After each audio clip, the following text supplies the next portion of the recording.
Bandara Ben Gurion Israel kembali menjadi target penyerangan angkatan bersenjata Yaman pada Selasa 13 Mei 2025.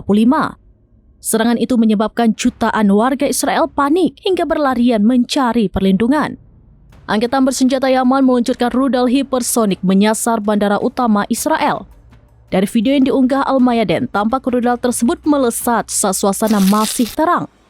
Suara gemuruh dari peluncuran rudal tersebut juga terdengar.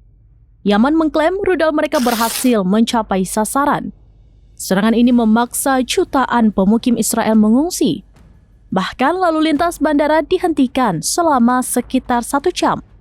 Warga yang berada di area bandara terlihat panik saat mendengar suara sirine peringatan serangan. Juru bicara Angkatan Bersenjata Yaman, Brigadir Jenderal Yahya Saree buka suara. Ia menyebut serangan ini memperkuat pembatasan penerbangan yang sedang berlangsung di bandara tersebut. Mereka lantas memperingatkan kepada maskapai penerbangan terkait dampak serangan rudal Yaman.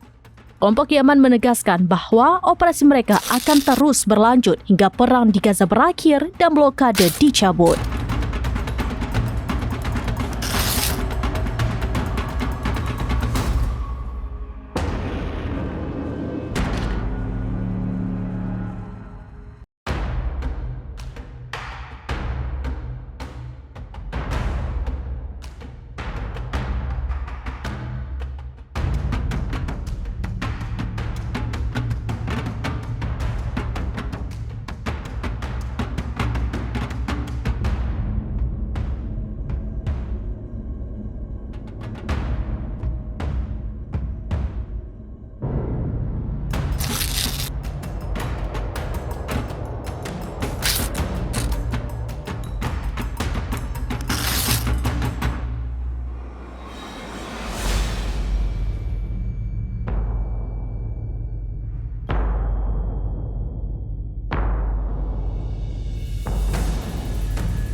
Download Tribun X sekarang, menghadirkan lokal menjadi Indonesia.